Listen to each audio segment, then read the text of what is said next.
Donc, bonjour à tous et à toutes. Merci d'être aussi nombreux ce jour pour la quatrième web conférence, qui fait partie d'un cycle organisé par le bureau de l'AFE Île-de-France. Donc, je vous en remercie déjà de votre disponibilité. Donc aujourd'hui, la thématique c'est Flickr, hashtag modulation temporelle de la lumière. Je vais passer la main à Olivier qui va vous présenter nos experts pour cette web conférence et qui sera le maître du temps sur toute la session.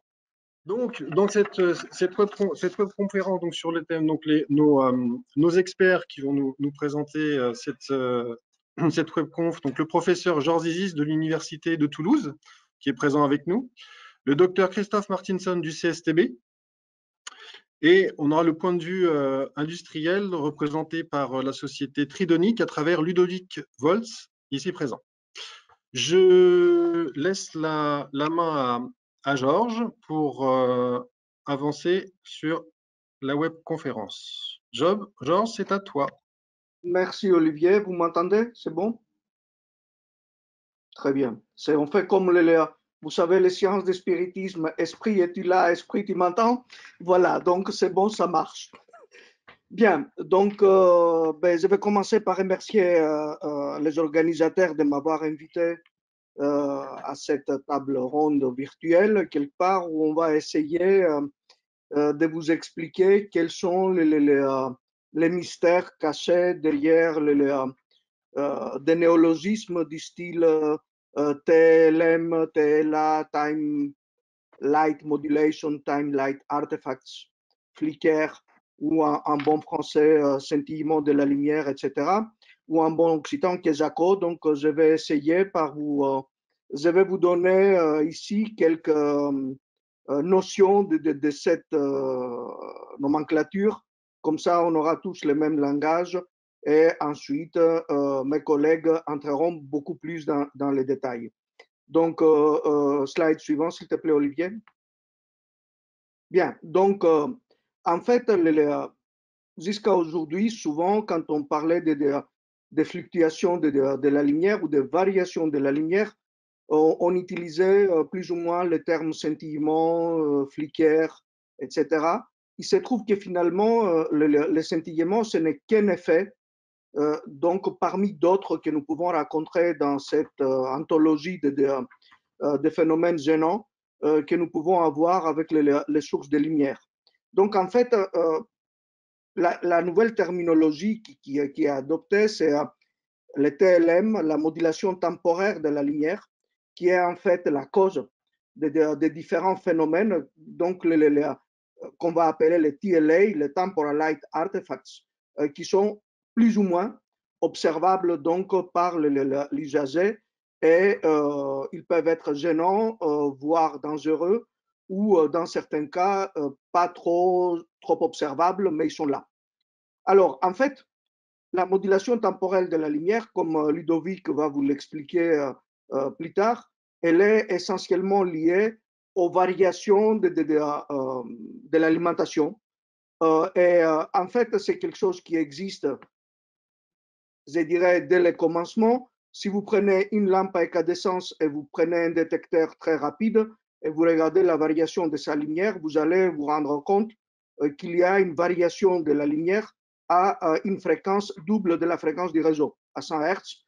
Pourquoi? Parce que tout simplement, comme la puissance varie avec une fréquence double de la région, du réseau, alors la température du filament, elle aussi, elle varie malgré son inertie très rapidement, enfin, suivant la fréquence du réseau. Et in fine, vous voyez une fluctuation de la lumière qui est très peu observable par nos yeux, puisqu'on est ébloui, puisqu'on a beaucoup de lumière par ces lampes-là. Donc, on ne les voit pas, mais un instrument peut les voir. Ensuite, ces phénomènes-là, on les a découverts de plus en plus quand on a commencé à utiliser des lampes à décharge, surtout des tubes fluo, où l'arc qui est dedans, enfin, ce n'est pas un arc, la décharge électrique, peut répondre rapidement aux variations de courant. Donc, pour les mêmes raisons. Et ces phénomènes-là deviennent très critiques maintenant avec les LED, puisque les LED n'ont quasiment pas d'inertie. Donc, la moindre variation sur le courant de leur alimentation est traduite à une variation, à une fluctuation observable ou non de la lumière. Donc, ce type de variation donc temporelle de la lumière peut être régulière, donc périodique, c'est ce que je vous ai dit, la lampe à incandescence, elle varie à 100 Hz, mais peut être aussi irrégulière, donc complètement apériodique. Figurez-vous que nous avons observé avec nos dispositifs des fluctuations de la lumière complètement apériodiques sur des lampes torches alimentées par pile. Vous allez me dire, mais une pile, elle produit une tension ou un courant stable. Ben non, la pile, oui, mais le petit circuit électronique qui est derrière pour permettre l'alimentation de la LED, il peut introduire un certain bruit qui est observable. Et figurez-vous que ces variations de la lumière, que j'appelle ici des contrastes, mais je vais vous expliquer après les termes contrastes exactement, des contrastes de luminance, dans l'espace ou dans le temps, mais aussi nous pouvons avoir des variations spectrales. Et là, sur les coups, on gère des magnifiques feux d'artifice. Vous avez la définition qui a donné la Commission internationale de l'éclairage en 2016. Je ne vais pas la lire, vous pouvez la lire vous-même, on va la revoir un peu plus tard. Et donc, ça, c'est les causes, c'est les vraies causes. Quels sont les effets maintenant? Les effets, donc, sont multiples. Ça peut être le scintillement de la lumière, les flickers, comme on les connaissait jusqu'à là, mais ça peut être aussi le scintillement hétérochromatiques, c'est-à-dire on peut voir des variations colorées. Je vais vous montrer plus tard aussi. Un effet stroboscopique, pareil aussi, je vais vous l'expliquer, où nous pouvons observer des réseaux fantômes. Pareil, vous allez voir tout ça par la suite, ou des effets d'arc-en-ciel. Certaines peuvent être invisibles mais percevables. Et d'autre part, je reviens vers la partie en haut de mon slide, ces artefacts-là peuvent changer en fonction de la tâche visuelle. Ça peut être complètement différent quand on parle des tâches statiques, quand je suis dans mon bureau et je lis quelque chose, ou quand j'ai des tâches où j'ai des mouvements des yeux relativement importants, et encore plus quand il y a du mouvement, soit de l'observateur, soit de l'objet, soit de la source. Et vous ajoutez à ça un quatrième point, ces phénomènes-là peuvent être beaucoup plus gênants dans des environnements confinés. Pourquoi je vous dis ça? Parce que très récemment, c'est au début des années 2000, nous avons mis en évidence un certain nombre de phénomènes, des interactions cross-sensorielles, où par exemple, quand on est dans un environnement confiné, avec un bruit périodique qui est gênant, ben, il se peut que souvent les gens se plaignent plutôt de la lumière que du bruit. Vous enlevez le bruit et les gens sont contents. Donc, ce type d'interactions entre les différents sens, on ne les maîtrise pas très bien, mais sont présentes et il ne faut pas l'oublier. La vision et globalement notre perception sensorielle, c'est quelque chose de très compliqué. Transparence suivante, s'il te plaît, Olivier. Donc, celui-là, c'est chargé, mais c'est juste pour vous faire peur. Tout simplement, quand j'utilise le terme contraste, il ne faut surtout pas confondre le contraste spatial, donc celui dit de Weber-Fresher, qui n'est pas autre chose que la variation donc spatiale de la lumière. Et ici, nos yeux ont une certaine capacité de discriminer cette variation spatiale de la lumière. Ça dépend de la distance entre les franges ici que vous voyez claires et sombres, mais ce n'est pas ces contrastes-là qui nous intéressent. C'est ce qui nous intéresse, c'est le contraste temporel de Michelson, où donc c'est une variation de la luminance dans les temps. Et vu les photorécepteurs que nous avons dans nos yeux, les cônes, essentiellement parce que ce sont les plus rapides, mais aussi les bâtonnets, théoriquement, il y a ce que nous appelons la fréquence de fusion qui est autour de 75 Hz, où les communs du mortel ne devraient pas voir des variations de la lumière au-delà de cette fréquence. Pourtant, nous savons aujourd'hui que ceci est vrai. Ceci est faux, excusez-moi. Nous pouvons percevoir, on ne sait pas comment, cette variation-là au-delà de cette fréquence de 75 Hz. Slide suivant, s'il te plaît, Olivier. Donc, qui active aussi, s'il te plaît, la vidéo en bas. Alors, je vais prendre les différents artefacts un par un. Le scintillement de la lumière, donc, c'est un phénomène statique. Cela veut dire que la source est stationnaire, mais sa lumière varie en fonction du temps, soit en intensité, soit en composition spectrale. L'objet illuminé est stationnaire. Ça peut être un livre que nous lisons ou notre ordinateur. Par contre, nos yeux sont également statiques, mis à part des petits mouvements pour lire un texte. D'accord? On ne fait pas de saccades. Et vous voyez ici donc comment ce phénomène se traduit quand vous faites une photo, quand vous avez des fluctuations de la lumière. Regardez, ici en statique, vous voyez apparaître donc des zones éclairées et non éclairées. La vidéo en bas, Olivier, relance-la s'il te plaît. Vous voyez dans un bureau ces phénomènes que maintenant la plupart des gens les connaissent grâce à Zoom, à GoMeeting, etc. Chaque fois que vous avez un endroit où il y a de la fluctuation de la lumière, qu'on ne la voit même pas, notre caméra la voit parce qu'elle a une fréquence de balayage beaucoup plus rapide que nos yeux.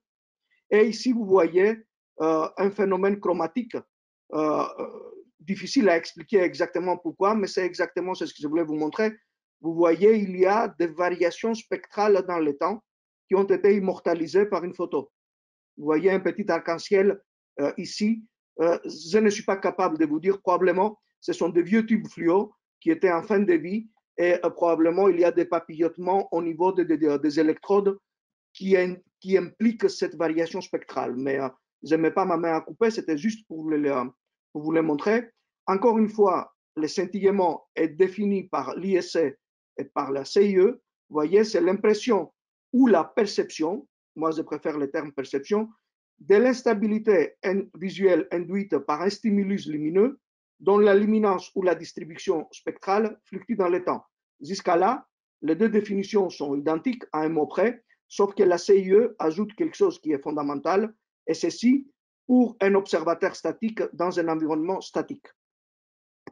Suivant, s'il te plaît. Voilà, lance aussi la vidéo, mais coupe le son par contre, parce que ça, voilà. OK, merci.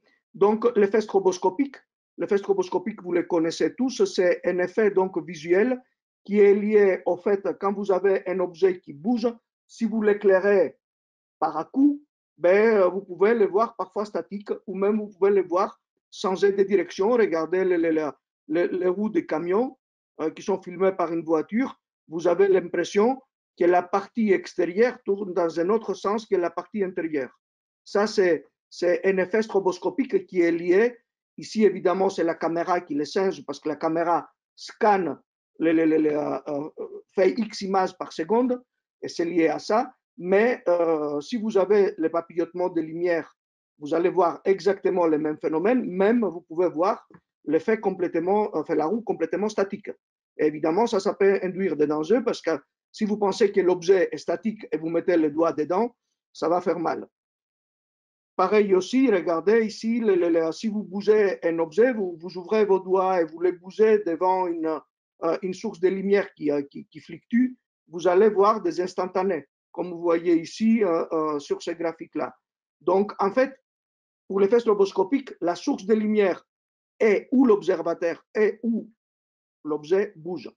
Par contre, les yeux de l'observateur restent plus ou moins statiques et le spectre ici ne varie pas.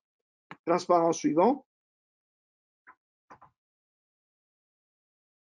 Et ça, donc, c'est quand les spectres aussi varient et tout ça bouge ensemble. Là, vous avez une féerie. Vous pouvez avoir, c'est ce que nous appelons les réseaux fantômes.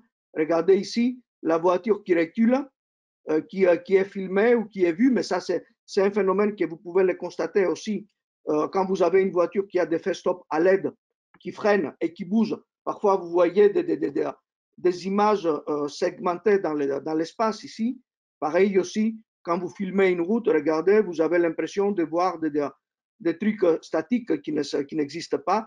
Et là, si vous prenez maintenant un projecteur, où lui, forcément, il a un spectre qui varie à chaque instant T, si vous vous mettez à bouger des objets devant, vous avez vraiment des effets de type arc-en-ciel. Voilà donc toute la zoologie, si j'ose dire, des différents phénomènes qui peuvent nous intéresser. Et pourquoi on doit connaître ces phénomènes-là? Transparent suivant, s'il te plaît. Parce qu'ils peuvent avoir des impacts donc sanitaires non négligeables. Ces impacts sanitaires peuvent être immédiats, c'est ce qui nous intéresse le plus, donc on se rend compte tout de suite, mais certains, sans avoir 100% les preuves, peuvent être installés dans le temps, peuvent avoir un effet cumulatif. Par exemple, nous savons que le scintillement peut générer une migraine, donc à presque 20% de la population féminine, 7% pour les hommes, excusez-moi de la petite erreur de frappe là, ça c'est le correcteur orthographique qui a mis mal à la place masculin, donc bon, ok, et cela quand même peut varier en fonction de l'âge. Ça, c'est des phénomènes qui sont prouvés, qui sont connus même avant l'ère de l'aide. Et en plus, certaines maladies neurodégénératrices peuvent amplifier les effets du scintillement. Nous avons observé même des cas assez rares, mais qui existent, de la photoépilepsie, c'est-à-dire des crises d'épilepsie à des phénomènes à des personnes qui sont évidemment sujettes à ça, liées au papillotement de la lumière. Vous voyez qu'une fraction une personne sur 4000 peut avoir des convulsions et 5% donc sont sensibles à des fréquences qui sont plus élevées que 75 Hz. C'est ce qui est la fameuse fréquence de fusion et qu'on ne devait pas avoir de phénomène ici. Après, les effets stroboscopiques, donc les réseaux fantômes et tout ça, ça peut essentiellement provoquer des dangers, comme je vous ai expliqué. Si vous voyez un objet qui ne bouge pas de la bonne façon ou qui vous semble statique, c'est pas très conseillé de mettre les doigts dedans parce que vous allez vraiment avoir des ennuis. Donc, c'est une question de sécurité des environnements de travail. Et j'attire votre attention que malgré le fait que certains phénomènes peuvent être considérés comme invisibles parce qu'au-delà de la fréquence de fusion, il existe, et c'est constaté, c'est prouvé, un scintillement invisible. L'I3E, dans sa norme 1789, donne une définition donc de cette instabilité temporelle de l'éclairage au-dessus de la fréquence critique de fusion et du scintillement. Et si vous cherchez dans la littérature, nous avons trouvé des papiers qui ont documenté des réactions à des papillotements de lumière validés par des électroencéphalogrammes jusqu'à au moins 500 Hz. Il y a même certains qui parlent au-delà, mais c'est très peu de documents, donc difficile de dire si les sources sont fiables ou pas. Transparence suivante, s'il te plaît. Voilà, donc ici, j'ai essayé de vous résumer ces effets néfastes. Je vais passer vite. Donc, vous voyez en fréquence de la fréquence de modulation, ces phénomènes-là et ces effets néfastes n'apparaissent pas tous à la même fréquence. Donc, la migraine, elle, effectivement, par contre, peut avoir un spectre très large. Pareil aussi quand vous avez des comportements autistiques, et là, on n'est pas sûr exactement quelles sont les limites, mais par exemple, il y a peu de sens d'avoir du vertige, sauf si la variation de la lumière est très lente. Donc là, sur le coup, elle est observable. Effectivement, là, ça peut vous provoquer des nausées. Mais par contre, quand on va à des fréquences qui sont autour des fréquences qui nous intéressent, les fréquences deux fois la fréquence fondamentale, donc 100 Hz autour, ces variations de la lumière, même si ne sont pas très observables, peuvent générer de la fatigue, de l'anxiété et même des crises de panique. Donc tout ça, il ne faut pas l'oublier. Transparence suivante, s'il te plaît. Pour ne pas dire qu'il y a de méchanceté à propos de ça, nous avons mis en évidence aussi au moins quelques effets bénéfiques du papillotement. Il y a même une étude qui montrait, mais c'était celle que j'ai trouvée, donc je ne l'ai pas listée ici, qui disait que le papillotement de lumière à une fréquence de l'ordre de 20 Hz, c'est-à-dire très faible, pourrait aider des personnes âgées qui sont atteintes de la maladie d'Alzheimer de mémoriser mieux c'est ce qu'ils sont en train de lire. Mais c'est qu'un papier, et comme un hirondelle n'amène pas le printemps, je ne peux pas vous dire que c'est absolument vrai ou pas. Mais par contre, il y a l'effet Broca-Sulzer qui existe. C'est quoi en fait l'effet Broca-Sulzer? Quand vous avez une source qui scintille, elle vous donne l'impression d'être plus brillante. Donc, ça, c'est quelque chose qui a été constaté à l'université d'Eime au Japon, où il y a une augmentation de la luminosité en fonction de la fréquence de DDA. Enfin, la luminosité perçue, hein, pas mesurée, je n'ai pas parlé de mesures là. Donc, vous avez l'impression d'avoir quelque chose de plus lumineux, et donc, cela veut dire qu'éventuellement, en faisant pulser nos sources de lumière, on peut créer des environnements perceptiblement plus lumineux, donc économiser un peu d'énergie.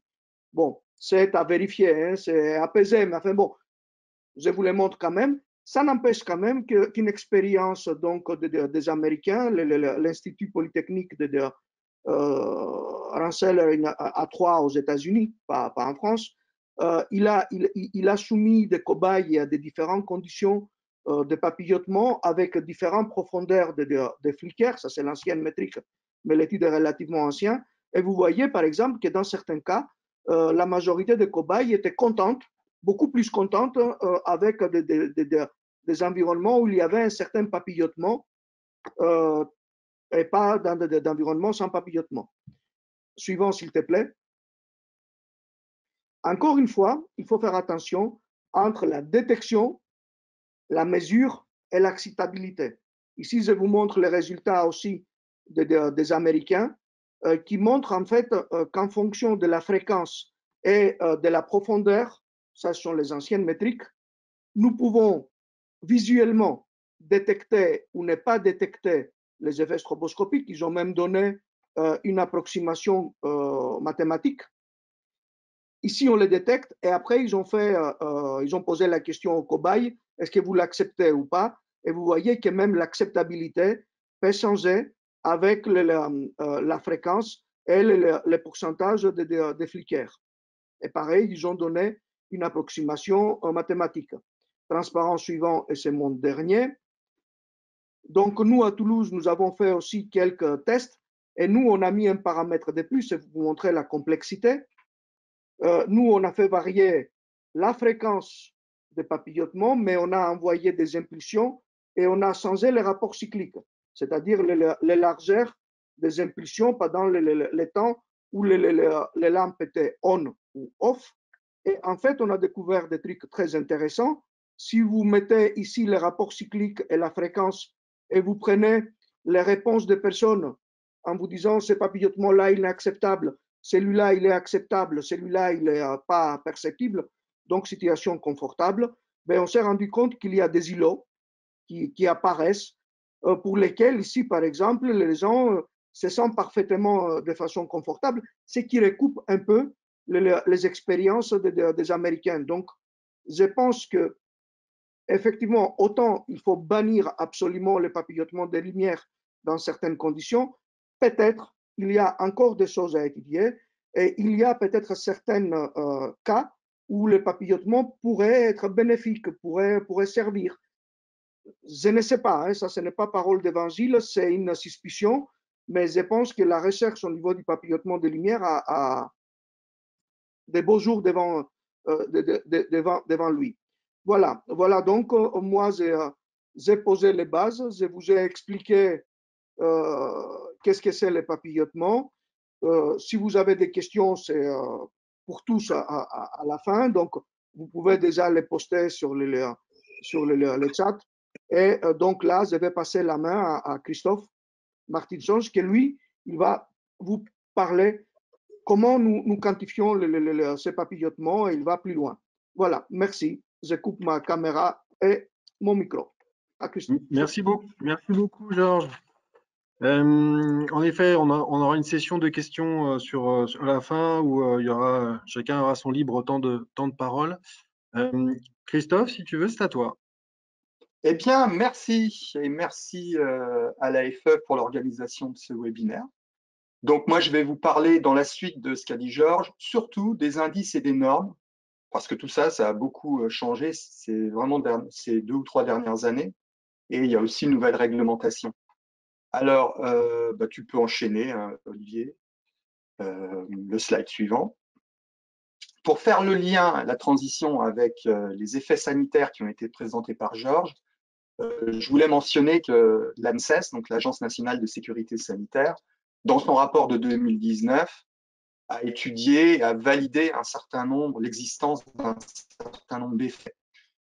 Donc, je vous renverrai sur ce chapitre. C'est un rapport que vous pouvez télécharger gratuitement.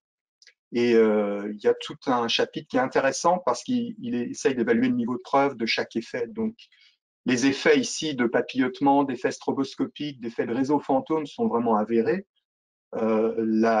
L'effet sur les performances visuelles, les mouvements oculaires sont avérés aussi. Les déclenchements de crise d'épilepsie que Georges a évoqué est avéré. Et on a des effets possibles sur la fatigue visuelle, la migraine, les maux de tête, qui ont été reportés dans certaines publications. En fait, le niveau de preuve n'est pas suffisant pour conclure à ce que l'effet est existant pour toute la population. Mais en tout cas, il y a certainement des populations sensibles pour qui ces choses arrivent et de manière certaine. Voilà. On va enchaîner avec le cœur du sujet qui concerne les indices et les normes. Donc, slide suivant. Alors, le paramètre fondamental, la caractéristique fondamentale de la modulation de la lumière, c'est ce qu'on appelle la forme d'onde. Si vous mettez un détecteur et un oscilloscope devant une source de lumière qui a une certaine modulation temporelle, vous allez enregistrer une variation, ce qu'on appelle la forme d'onde temporelle de la lumière. Et finalement, on se rend compte que c'est une caractéristique aussi importante qu'un spectre. On va en faire des transformés de Fourier, on va manipuler cette forme d'onde, et les caractéristiques de cette forme d'onde vont nous emmener vers les indices qui sont normalisés, voire réglementés. Donc, c'est vraiment la variation dans le temps du flux lumineux ou de la luminance d'un des paramètres photométriques. La slide suivante. Les indices historiques, parce que ce n'est pas un phénomène nouveau, hein, c'était ce qu'on appelait le pourcentage de modulation, le taux de flicker. C'était des indices qui ont été introduits par les Américains il y a très longtemps et qui étaient simplement liés à la forme d'onde et qui étaient pour le premier le contraste, ce que Georges a évoqué dans sa présentation, le contraste entre la valeur maximale et la valeur minimale de cette fluctuation temporelle. Puis on avait un autre indice, le flicker index, qui était un peu similaire, mais qui consistait à étudier les quantités d'énergie cumulées entre la valeur min et la valeur, enfin, entre la valeur moyenne et la valeur maximale d'une part, et la valeur moyenne et la valeur minimale. Donc ces indices, ils existent encore, mais ils ont été abandonnés en fait. On va passer au diapo suivant. Alors, le ou les paramètres vraiment fondamentaux sur lesquels on passe souvent, en fait, c'est là où les fréquences de modulation. Donc, comme Georges a dit, le plus souvent, les fréquences de modulation de cette lumière, elles sont à 2 fois la fréquence du secteur. Donc, en France, on est à 50 Hz. Et ce qu'on observe, c'est des modulations à 100 Hz. Bon, le problème, c'est qu'il n'y a pas que du 100 Hz. Il n'y a que du 100 Hz si on voyait une modulation parfaitement sinusoïdale. En fait, elle n'est pas parfaitement sinusoïdale. Donc, on a des harmoniques, on a tout un spectre de fréquences. Et quand on a tout un spectre de fréquences, on peut avoir une qui ressort plus particulièrement, la fréquence dominante, sachant qu'il existe aussi une fréquence fondamentale qui est généralement de 100 Hz, et qu'on a tout un tas de phénomènes qui sont liés à l'électronique et au driver, qui sont l'apparition de fréquences qui tombent entre les harmoniques, les interharmoniques, et qui tombent en dessous des harmoniques, comme les sous-harmoniques. Donc, le graphe de droite, on a une modulation temporelle avec une grosse modulation à 100 Hz, mais aussi une petite modulation à 50 Hz sous-harmonique, parce qu'il y a un problème de redressement, de symétrie dans le pont redresseur. Et puis le graphe du bas, là, c'est malheureusement des phénomènes qu'on voit, c'est qu'il y a tout un spectre de fréquences qui ne tombent même pas dans le spectre, qui ne sont pas des multiples du 100 Hz, avec plein de petites oscillations, en fait. Donc la modulation temporelle nous expose non pas à une seule fréquence, mais à plusieurs fréquences. D'où la difficulté d'utiliser la fréquence de modulation comme paramètre aussi. On va passer au diapo suivant.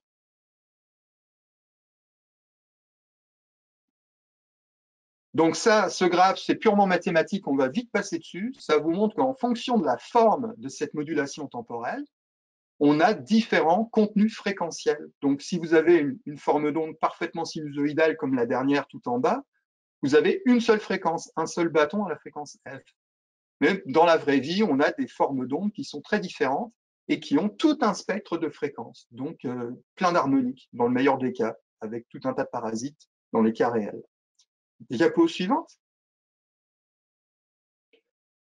Là où ça se complique, c'est que quand on parle de modulation temporelle, il ne s'agit pas simplement de la modulation temporelle d'une lampe ou d'un luminaire sans aucun équipement de contrôle. Souvent, on y associe un gradateur ou divers équipements, en plus du driver. Et ces équipements, ils ont tendance, pour certains, notamment les gradateurs, à déformer la forme d'onde. Donc, selon le niveau de gradation, on aura des formes d'onde qui ne vont pas être les mêmes. Et c'est le cas de tout ce qui est gradateur à découpage de phase. Donc ça, c'est les vieux gradateurs qui étaient utilisés pour les lampes à incandescence, les vieux dimmers, qui carrément coupent une partie de la forme d'onde. Avec l'inertie qu'on avait dans les lampes à incandescence, on ne le percevait pas forcément, sauf à très bas niveau. Maintenant, avec les LED, ça ne se passe pas du tout bien. Et puis, une forme de modulation plus moderne, c'est la modulation PWM, où on va jouer sur le rapport cyclique. Qui dit jouer sur le rapport cyclique, dit on garde la même fréquence de modulation, on garde le même taux de modulation 100%, et c'est la largeur des impulsions qui est modifiée. Et avec des rapports cycliques très bas, on a vraiment de la lumière pulsée. Donc la slide suivante. Et cette lumière pulsée, elle va être très visible selon les fréquences ou les taux de modulation. Donc là, ici, il y a deux exemples. Vous avez la même fréquence de modulation, vous passez dans tous les cas de 0 à 100% de modulation, mais avec des rapports cycliques suivants, variables. Donc si le rapport cyclique est de presque 100%, on a presque une lumière continue qui décroche un petit peu dans le graphe de gauche. Et en dessous, on voit le spectre des fréquences que ça implique, donc avec une seule fréquence, enfin, il y a peu de fréquences, tout est réparti. Dans le deuxième cas, à droite, si vous avez baissé le niveau de lumière en PWM, vous avez un rapport cyclique plus faible, 30%, et là, on voit des pulses qui apparaissent. Et les pulses, la lumière pulsée, elle induit des fréquences beaucoup plus élevées, en fait, et sur un spectre large. Donc, en déformant par ces modes de contrôle de la lumière la forme d'onde, on va ajouter beaucoup de fréquences de modulation, dont certaines vont être perceptibles, et ça va jouer sur les indices de modulation, les indices qu'on va voir, les nouveaux indices. Donc ça, dans un cas, vous n'allez pas percevoir de papillotement, dans l'autre cas, vous allez en percevoir. Donc c'est un peu gênant. La diapo suivante.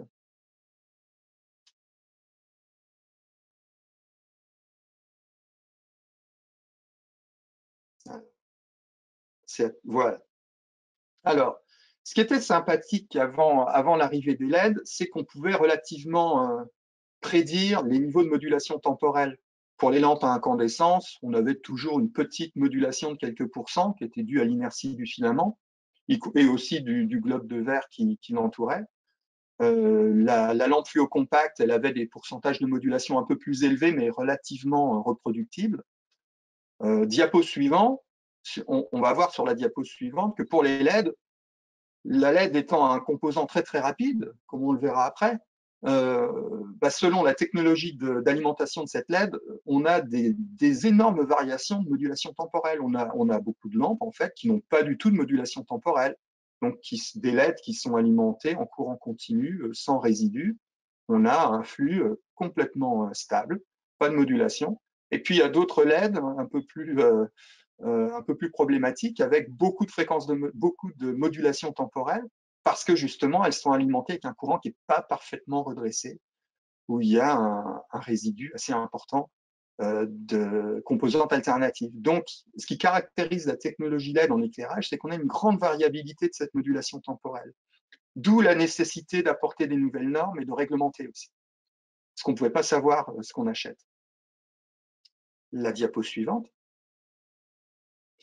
Alors ça, c'était la modulation temporelle périodique, mais il faut quand même savoir que de temps en temps, la lumière, elle fluctue de manière complètement isolée, impulsionnelle, transitoire, on va dire. Et ça, c'est beaucoup lié aux fluctuations de tension ou à la compatibilité électromagnétique, c'est-à-dire des perturbations électromagnétiques qui vont interférer avec le fonctionnement normal de l'électronique. Ça va produire des fluctuations, mais de temps en temps. Alors ça peut être assez perturbant. De temps en temps, on travaille et puis paf, la lumière se met à clignoter pendant une fraction de seconde et puis ensuite ça repart. Donc c'est aussi une forme de modulation temporelle, mais qui est qui est bien connu des gens qui conçoivent les drivers au niveau compatibilité électromagnétique et aussi immunité aux fluctuations de tension du réseau. Et on verra que les normes, elles ont évolué aussi dans le domaine de l'éclairage pour que les circuits soient un peu plus immunes, c'est-à-dire un peu plus protégés vis-à-vis de ces fluctuations de tension. Parce que la LED y était relativement sensible aussi. Donc, une LED pouvait être parfaitement stable et sans modulation temporelle en conditions normales. Par contre, à la moindre fluctuation du réseau d'alimentation, par exemple la tension de 230 volts, eh ben, on avait un glitch, un petit pic, une petite impulsion de lumière, parce qu'il y avait une très mauvaise immunité à ces fluctuations de tension. Donc ça aussi, ça rentre dans le domaine de la modulation temporelle et ça fait le lien avec la compatibilité électromagnétique et les perturbations conduites sur le réseau. On va avancer. Olivier, merci. Donc là, je vais vous décrire les effets visuels. Les effets visuels, donc Georges en a parlé, et c'est ces effets qui font l'objet de nouvelles normes et de nouveaux indices. Donc on a le papillotement, qu'on appelle le flicker, qui est un des effets de la modulation temporelle. Les effets stroboscopiques, alors j'en ai distingué deux, parce que ce qui a été normalisé, ce sont les effets stroboscopiques qui sont produits avec les mouvements du corps humain, typiquement en bougeant la main, les bras, en ayant une activité normale au bureau, par exemple. C'est ça qui a été normalisé. Ce qui n'a pas été normalisé, c'est les effets stroboscopiques avec les roues de véhicules ou avec les machines, comme la vidéo qu'on a vue avant, où là, on est bien en peine pour donner des normes parce que ça dépend des outils, des fréquences de mouvement, de ce qui tourne. Et donc, on n'est pas simplement lié à l'éclairage. On est lié aux objets en mouvement. Et l'effet de réseau fantôme aussi, dont je vous parlerai et dont Georges a déjà introduit le sujet. On avance.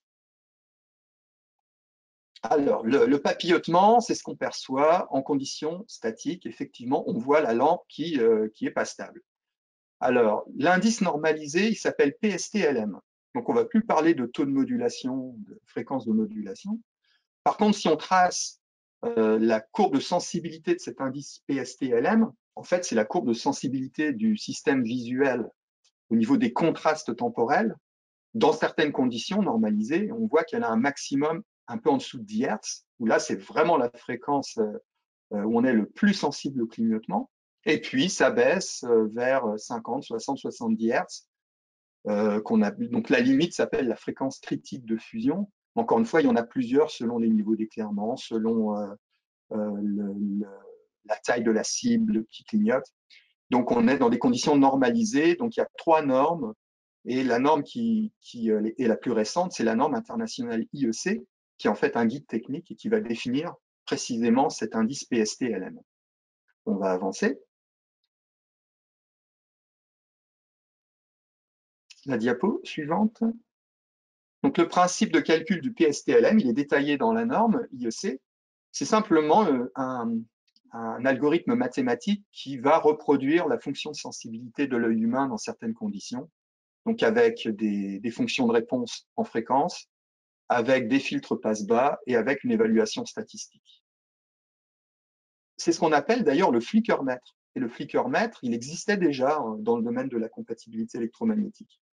Donc c'est intéressant, c'est qu'on a été chercher, les gens ont été chercher cet indice dans le corpus normatif de la CEM, en fait. Donc un domaine qui, a priori, était bien éloigné de celui de la perception visuelle. On avance. Si on regarde ce PST-LM, si on le calcule en fonction de ce qu'on ne devrait pas faire parce qu'on ne connaît pas forcément la fréquence de modulation et le pourcentage de modulation, mais c'est des indices qui, bien anciens, sont quand même assez parlants, on voit que la définition du PST-LM, d'ailleurs, il a été calé de manière à ce que quand il est égal à 1, l'observateur moyen a 50% de chance de voir ce flicker. Et on voit que, comme le maximum de sensibilité au papillotement, il est autour de 10 Hz, à 10 Hz, il suffit d'avoir un tout petit peu de modulation. Ici, on est à 0,4%. 0,4% de modulation, c'est rien, on le voit. Enfin, on a 50% de chance de le voir. Par contre, on voit que cette courbe, elle dépasse 100%, donc elle s'arrête en fait à 70 Hz. Donc, à 70 Hz, le PST, il nous dit rien. Donc, il nous dit rien, notamment sur les gens qui ont une sensibilité particulière à ces phénomènes de modulation temporelle et qui sont susceptibles de le percevoir, eux. Donc, c'est vraiment une normalisation pour la population générale et sur laquelle la réglementation s'appuie. Donc, c'est intéressant aussi parce qu'à 100 Hz, ça ne dit absolument rien, cet indice PST-LM. Et on voit que la plupart des phénomènes de modulation temporelle avec nos éclairages, ils arrivent à une fréquence dominante, hein, parce qu'on a vu qu'il y en avait plein d'autres, mais une fréquence dominante de 100 Hz. Donc, le PST, c'est bien, mais c'est pas suffisant. La diapo suivante, s'il te plaît, Olivier. Alors, dans cette norme de 2020, ce guide technique IEC, on nous dit comment tester et mesurer ce PST-LM. Donc, on nous donne la formule de calcul, hein, qui est très complexe. On nous donne aussi les conditions expérimentales. Et on voit qu'on nous demande non seulement de calculer le PST-LM avec ce qui est marqué le stable mains, c'est le réseau d'alimentation parfaitement stable, 230 volts efficace, 50 Hz parfaitement stabilisé. On évalue le PST, mais ce n'est pas suffisant. On demande aussi d'évaluer le PST avec des perturbations de tension d'alimentation. Parce que dans la vraie vie, la tension du réseau, elle n'est pas parfaitement stable. Et donc, on a un certain nombre de fluctuations standards du réseau qui sont demandées et qu'on va tester avec l'équipement pour voir s'il y a du flicker dans ces conditions perturbées. Parce que ça ne suffit pas de ne pas avoir de flicker quand on est stable au niveau de la tension d'alimentation. Donc, c'est très, très important et ça se teste en labo aussi, avec des alimentations particulières, programmables. Tout ça, c'est normalisé. On avance, la diapo suivante. On teste aussi dans cette norme la compatibilité avec les gradateurs. Donc, le dimmer compatibility, c'est hyper important parce qu'il y a des tas de problèmes et tous les équipements d'éclairage ne sont pas compatibles avec tous les gradateurs. Donc, on demande dans cette norme de tester le gradateur avec les équipements compatibles ou vice-versa. On veut tester le couple, en fait, de compatibilité. Et la même chose pour en gros, tous les équipements de contrôle qui peuvent être introduits entre la source de lumière et l'alimentation, le control gear. On avance. La diapo suivante. Donc ça, dans cette norme, on nous dit, on nous donne des conditions de test hein, qui sont vraiment des conditions de laboratoire. Ça, c'est pas des choses qu'on peut faire in situ, notamment quand il s'agit de programmer des fluctuations de tension. Donc ça, on sait faire en laboratoire. On est pas mal de labos en France à faire ça, hein, dont le CSTB. On avance.